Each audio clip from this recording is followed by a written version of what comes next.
The high finance we know from the nightly news and the silver screen is found on the 50th floor of a glass-encased skyscraper and in the cacophonous pits of a stock exchange, fueled by adrenaline, greed, and cocaine. The image we have is set 1,000 feet in the air, its spoils and scandals a world apart, even if they eventually touch the rest of us. But this is not the only face of financialization, nor necessarily the one that sheds the most light on the crises of the present. The arson wave opens up a view of financialization from the ground up and far from the fray of Wall Street.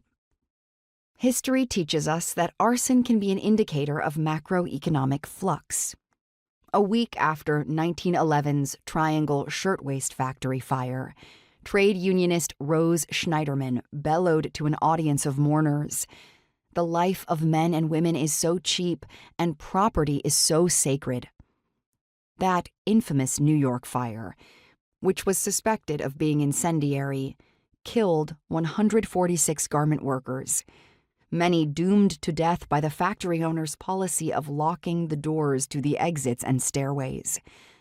The fire prompted a referendum on working conditions under industrial capitalism, and Schneiderman's indictment of property's exaltation at workers' expense won broad currency.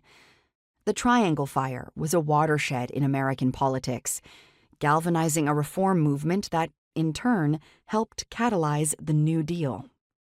The Triangle Shirtwaist conflagration is remembered for unearthing contradictions that seethed under the surface of a nascent Fordism, the regime of mass production and mass consumption that drove the U.S. economy from World War I through the 1970s.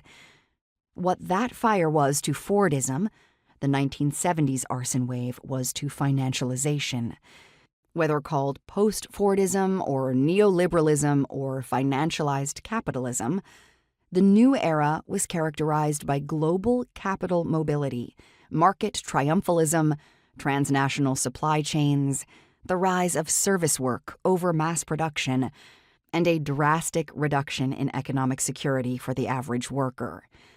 Corporate firms fled for the U.S. South, the suburbs, and beyond the nation's shores, pulled by a non-unionized and often migrant-based labor force, and pushed by the newly sacrosanct injunction to prioritize shareholder value above all else. If the Triangle Shirtwaist Fire helped seed the New Deal order, the legacy of the 1970s inferno is one of unfinished struggle and ongoing immiseration. In the flames, we can catch glimpses of redlining's long shadow, of the dawn of the subprime, of freedom dreaming and tenant might. The fires tell a story of the transliteration of race into the language of risk, of financial abstractions made tangible in the char of the roof and the scald of the hand.